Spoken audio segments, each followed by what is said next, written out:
Hey, Wes here. Today I am going to take this little mug and throw it off of my deck down to a cement patio to see if it will break. But first I'm going to pack it up as if I'm going to send it to somebody, expecting that it may get some harsh treatment along the way.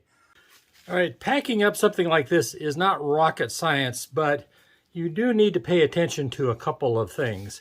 The first thing you want to do is wrap it up well in something that is really kind of insulated, so it just absorbs shock. Everything here is about absorbing shock. I like to use bubble wrap, and I like to use the stuff with the small bubbles at this stage at least, and then wrap it up really well. Although this is a step number one, there are a few different steps that we go through, because you never know for sure just kind of what kind of treatment you're going to get. You may want to kind of wrap it around the little handle a little bit extra, or any kind of tender bits. Don't need to tape it up that much at this point.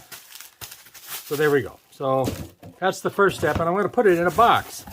But look at this. It's there's still a lot of room in there.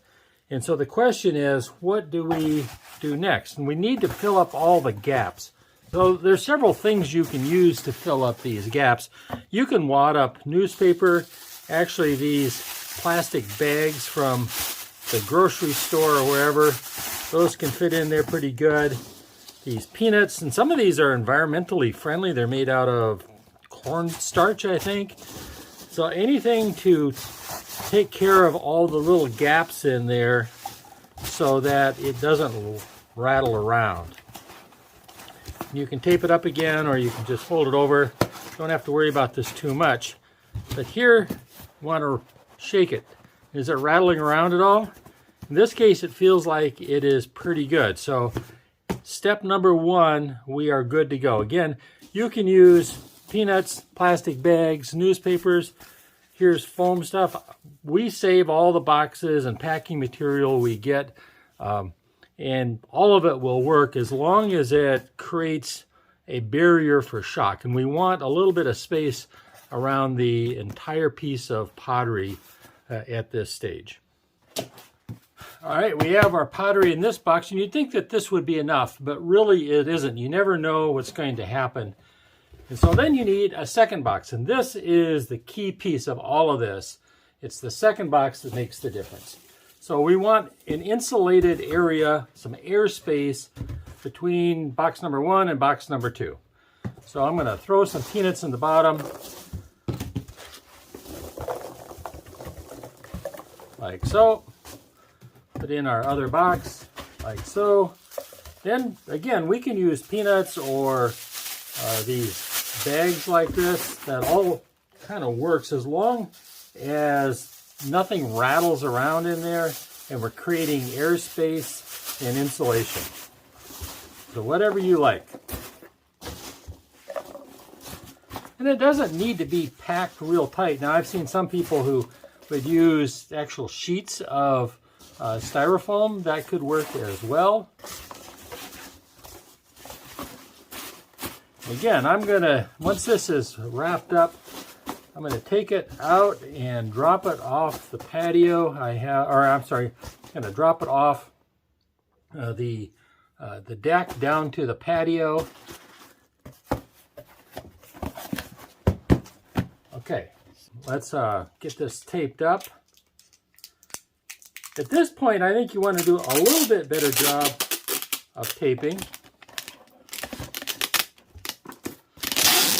Obviously tape up the main seam, but I like to tape up these side seams too. And I know Amazon doesn't do that, but it's just, you don't want this thing popping out. And if you have an older box, make sure that all of your seams and corners, all this stuff is in good shape.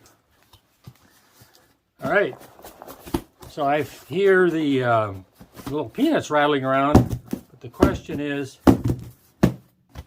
my cup going to be okay? So let's take it outside and see what happens.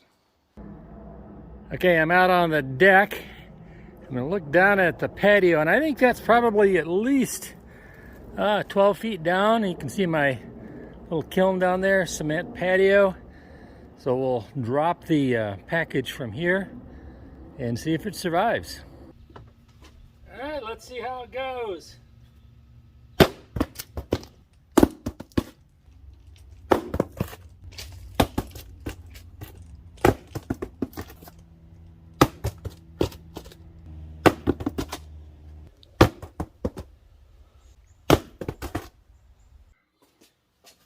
All right, here is the moment of truth. You can see it's taken kind of a beating. I threw it several different times. I can't imagine that would have a harder experience at the post office with UPS, FedEx, or any of those other people. It will be embarrassing though if this little mug is broken, and also disappointing because I rather like it.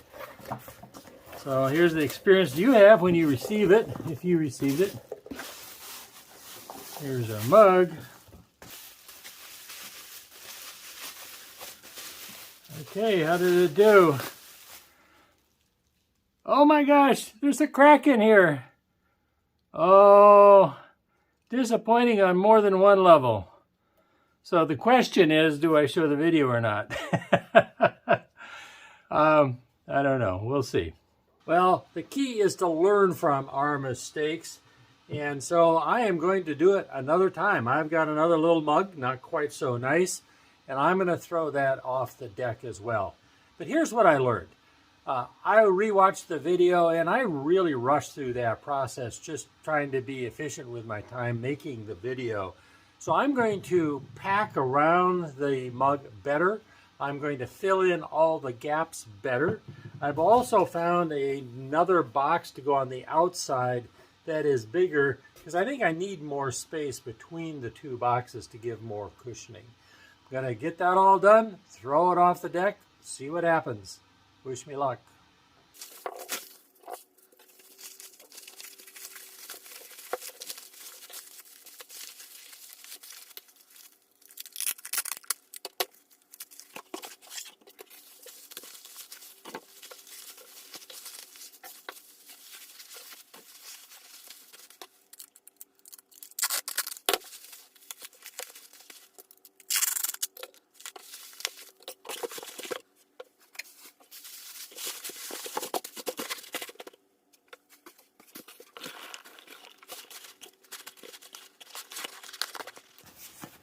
Seems much more solid.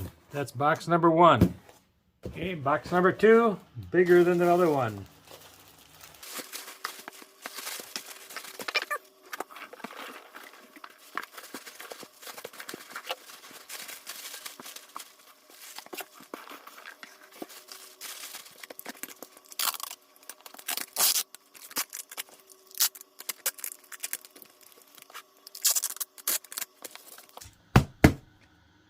Hopefully this will work. Up there is our destination. Okay, here we go.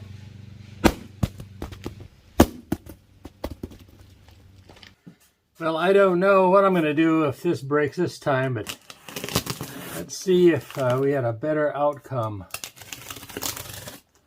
Now, admittedly, I did not throw this box as many times. It actually got thrown twice in order to get all the filming done. There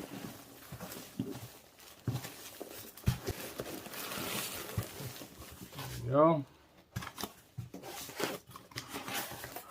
The moment of truth, right?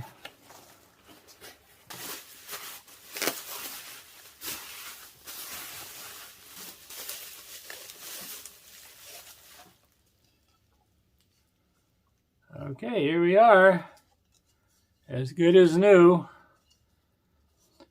So, good outcome. I'm happy with that. All right, we have a choice. We can do it this way or we can do it this way. The difference is plenty of careful packing, lots of cushioning.